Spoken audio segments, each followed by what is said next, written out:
युधिष्ठिर ने कहा, जनार्दन, अब ज्येष्ठ के शुक्ल पक्ष में जो एकादशी हो उसका वर्णन कीजिए। भगवान श्री कृष्ण बोले, राजन, इसका वर्णन परम धर्मात्मा सत्यवती नंदन व्यास जी करेंगे, क्योंकि ये संपूर्ण शास्त्रों के तत्वज्ञ और वेद वेदांगों के पारंगत विद्वान हैं। तब वेद व्यास जी कहने लगे, दोनों ही पक्षों की एकादशियों को भोजन न करें। द्वादशी को स्नान आदि से पवित्र हो, फूलों से भगवान केशव की पूजा करके नित्य कर्म समाप्त होने के पश्चात पहले ब्राह्मणों को भोजन देकर अंत में स्वयं भोजन करे। राजन, जनना शौच और मरणा शौच में भी एकादशी को भोजन नहीं करना चाहिए। यह सुनकर भीमसेन बोले, परम बुद्धिमान पितामह, मेरी उत्तम बात सुनिए। राजा युधिष्ठिर, माता कुंती, द्रौपदी, अर्जुन, नकुल और सहदेव ये एकादशी को कभी भोजन नहीं करते तथा मुझसे भी हमेशा यही कहते हैं कि भीमसेन, तुम भी एकादशी को न खाया करो, किंतु मैं इन लोगों से यही कह दिया करता हूँ कि मुझसे भूख नहीं सही जाएगी।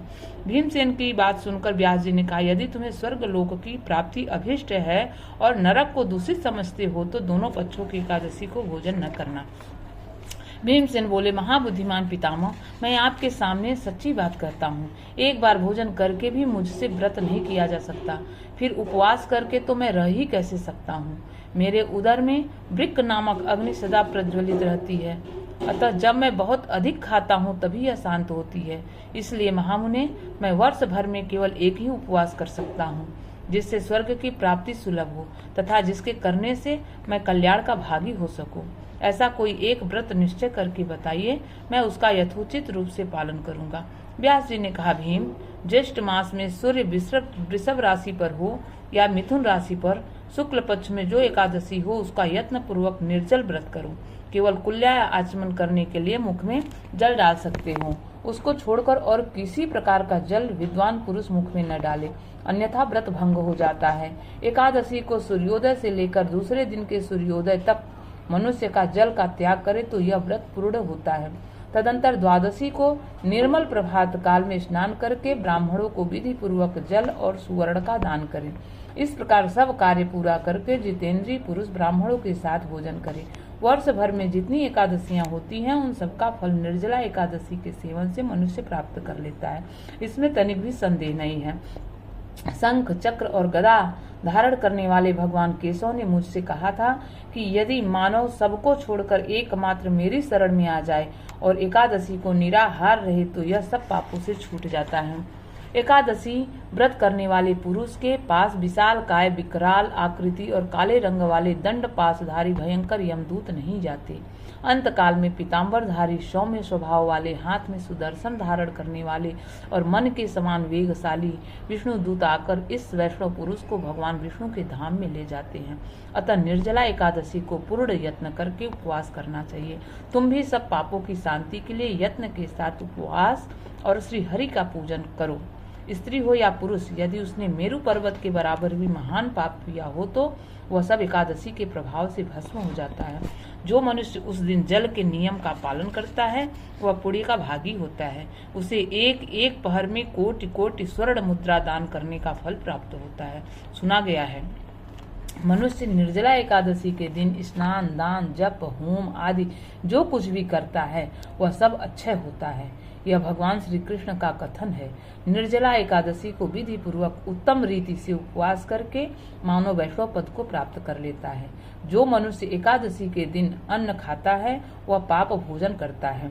इस लोक में वह चांडाल के समान है और मरने पर दुर्गति को प्राप्त होता है। जो ज्येष्ठ के शुक्ल पक्ष में एकादशी को उपवास करके दान देंगे वे परम पद को प्राप्त होंगे। जिन्होंने एकादशी को उपवास किया है वे ब्रह्म हत्यारे, शराबी, चोर तथा गुरुद्रोही होने पर भी सब पापों से मुक्त हो जाते हैं। कुंती नंदन, निर्जला एकादशी के दिन श्रद्धालु स्त्री पुरुषों के लिए जो विशेष दान और कर्तव्य विहित है उसे सुनो। उस दिन जल में शयन करने वाले भगवान विष्णु का पूजन और जलमयी धेनु का दान करना चाहिए, अथवा प्रत्यक्ष धेनु या घृतमयी धेनु का दान उचित है। पर्याप्त दक्षिणा और भांति भांति के मिष्ठानों द्वारा यत्न पूर्वक ब्राह्मणों को संतुष्ट करना चाहिए।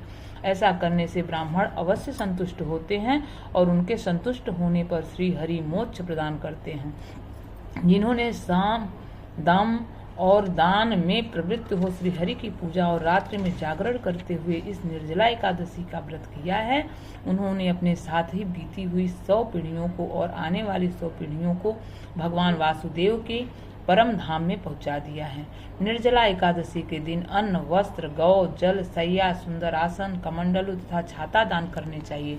जो श्रेष्ठ एवं सुपात्र ब्राह्मण को जूता दान करता है वह सोने के विमान पर बैठकर स्वर्गलोक में प्रतिष्ठित होता है। जो इस एकादशी की महिमा को भक्ति पूर्वक सुनता तथा जो भक्ति पूर्वक उसका वर्णन करता है वे दोनों स्वर्गलोक में जाते हैं।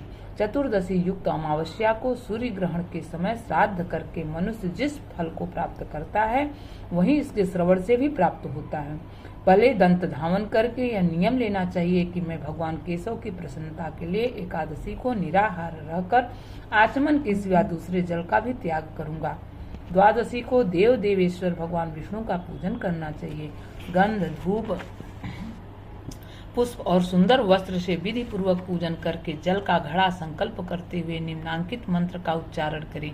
देव देव ऋषिकेश संसारार्वतारक उद्कुंभ प्रदानेन नय माम परमाम गतिम। संसार सागर से तारने वाले देव देव ऋषिकेश, इस जल के घड़े का दान करने से आप मुझे परम गति की प्राप्ति कराइए। भीमसेन, ज्येष्ठ मास में शुक्ल पक्ष की जो शुभ एकादशी होती है उसका निर्जल व्रत करना चाहिए तथा उस दिन श्रेष्ठ ब्राह्मणों को शक्कर के साथ जल के घड़े दान करने चाहिए। ऐसा करने से मनुष्य भगवान विष्णु के समीप पहुंचकर आनंद का अनुभव करता है। तत्पश्चात द्वादशी को ब्राह्मण भोजन कराने के बाद स्वयं भोजन करें। जो इस प्रकार पूर्ण रूप से पाप नाशनी एकादशी का व्रत करता है वह सब पापों से मुक्त हो अनामय पद को प्राप्त होता है। यह सुनकर भीमसेन भी इस शुभ एकादशी का व्रत आरंभ कर दिया। तब से यह लोक में पांडव द्वादशी के नाम से विख्यात हुई।